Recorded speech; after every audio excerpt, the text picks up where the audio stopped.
For science. Hi, I'm Neil deGrasse Tyson, and this is Rising Stars. And today, I'm interviewing Easton LaChappelle. He's a robotics expert. He's a 3D printing expert. Easton, welcome. Neil, pleasure to be here. Excellent. Thank you. I just got to ask, what's your favorite sci-fi robot? It's bad and kind of wrong, but the Terminator robots were so badass and so cool. The guy who's making robots, his favorite robot is Terminator. Okay, let the record show. Did you just wake up one day and said, I want to invent a robotics arm? Strangely enough, yes. So, I was bored throughout high school, and I was always looking for a project, a path to actually learn what I want to learn. And robotics was just fascinating to me, trying to replicate the human body. And being 14, I didn't have a 3D printer laying around or things like that. The first hand I made was made out of electrical tubing for the fingers, Legos as the plastic supports, and household ingredients. Yeah, exactly. Yeah, this is the normal stuff. So can I try this? Yeah. So this is the full robotic hand. This is completely 3D printed, and this is the glove. So this has sensors on it, so you can slip that on and then flip that switch, and then we can try picking up some objects. Okay, there I go.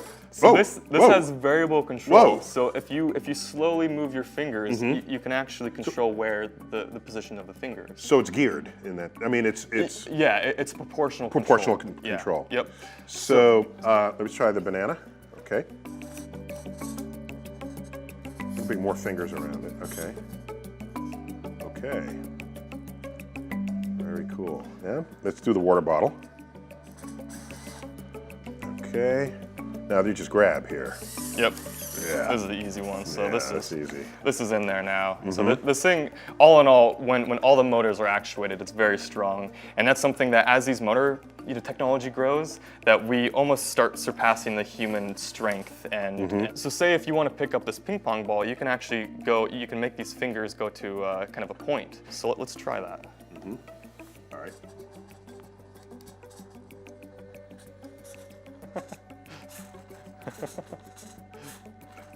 Okay. Oh, I opened up too wide. Right. Yeah. Okay. Cool. Okay. So Wait. I'm going to try something. Can you put the ping pong ball back there? Yeah. Okay. So here I want to do. I'm going to try something. Okay. Okay. Nice. That worked. Hey, high five on that. That's No, I'm awesome. going to high five myself. There you go. Hey, that is one of the few opportunities that you can shake hands with yourself. Yes, I know. Fist bump. There you go. Does your head itch? I love it. All right. Okay. So what were you doing when you were 20? I am 20. Oh, you are 20. You are 20. Yeah. Okay.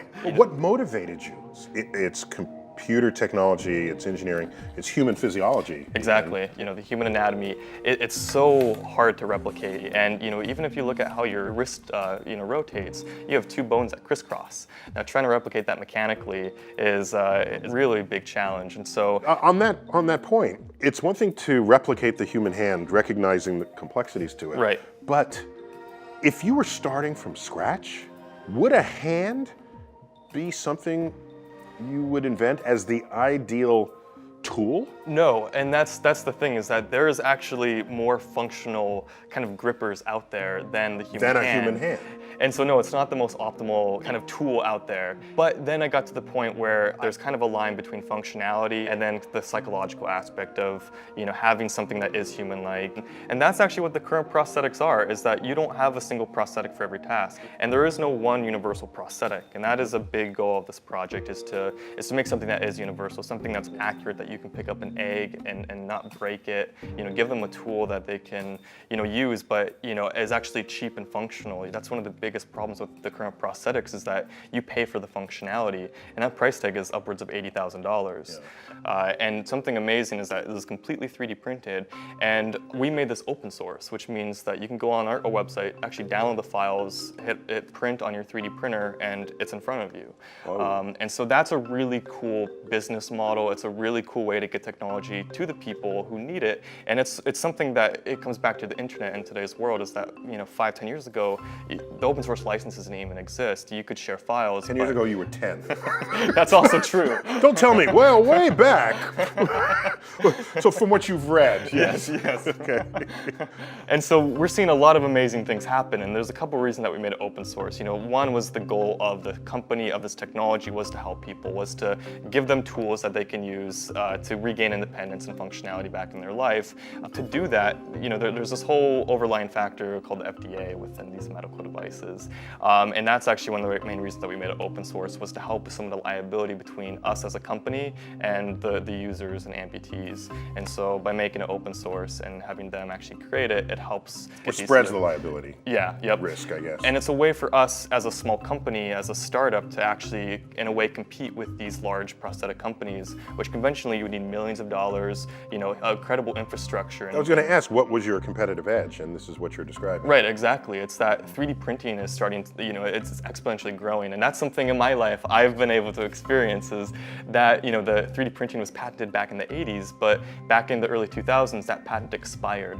And that's where a lot of these consumer 3D print companies were able to legally operate and create this. When I see this, it's still mechanical. But there are things we do as humans that are not mechanical. Yep. There's vision, there's smell, there's taste. Yep. And is there a direction that this can go where more and more of who we are as a bioform can be replaced? Can I plug something in and I'll be the best taster in the world? So we're getting to that point, and there's a couple of things that have to happen, and that's the other half of this, is that I can control it, but I want to feel exactly what this is feeling. I want to be able to feel the texture, the temperature, how hard I'm actually grasping something, and we can do bits and pieces of that, but it's getting that information. That's another back sensory to the operator. layer. Right, and we have the sensors. There's sensors developed, but it's how do you get that back into the brain effectively? We are right in the exponential curve, and so there's going to be the massive sensor breakthroughs, and again, it's the innovations that unlock other innovations, processors that then allow more sensor input and things like that. So we're right at that line where every branch of the world of chemistry, of engineering, are starting to really grow and then starting to merge as well. So right now we think of this as replacing parts of the body that do not otherwise function in a normal way. But why not take it the next step? Right, and that's starting to happen. If you look at runners who use prosthetics to to have that big spring in it. Yeah, the blade. Yep, exactly. Right. So rather than try to duplicate the human foot, which is like, why? Right, exactly. There's better ways. There's better ways and new simpler materials, everything like that. And so that's what is really coming back, is that we are starting to cross that line, beyond human functionality. So my sense is that you're not motivated by this to become rich, although that could result from it. But the reason why I ask is, if you become a serious competitor to these much larger prosthetic companies, they might just buy you. And then that, I don't know that is a good thing for innovation. A fat buyout check is real. You said you grew up in a small house without a basement. You can buy a house with a basement. I know, exactly. All the things I could do.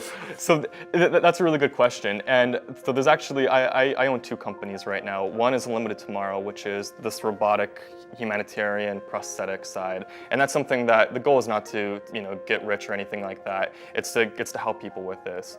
The other company is Industrial Control Systems. And so there's a lot of money in that. There you go. So there you go. I think that answers your question. Okay. So, what's going to happen the day your robot turns on you? Because it's not just mechanical, you're going to want to give it some artificial intelligence. For prosthetics, we want the human to be kind of the main processor, right? We want them to do the heavy lifting of that. And so AI can assist with that, but other applications, like we made the full arm modular, so all the joints can be interchangeable. So you can make a giant 20-degree freedom industrial arm out of something like this. And so, we can go far beyond, the human side, but then also implement new systems like AI to... But that means you're developing a super human. You don't fear that. I think if it's done correctly, and I think that's something that... You think. I think. You think. That's not good enough. You're supposed to say, I know if it's done correctly, it won't happen. Because there's a lot of people who fear it, and maybe because they don't understand it, and you understand it, so you're... I still see the good human side, right? That we can unlock a really human potential with this, right? So we can help and solve these problems that conventionally, was just a myth or, an idea, and that's something that's now a reality. How do I know you are not tomorrow's supervillain? Well, if but you right now I'm think doing good. about whether you're not going to be tomorrow's supervillain, then you're going to be tomorrow's supervillain. Okay, well, it's the fun, terrifying, but definitely exciting future. Yeah, all exactly. This brings. Yep. And because folks like you are in this world, you can make tomorrow happen. Yep. Here's for an unlimited tomorrow. Great having you. Pleasure. On the show.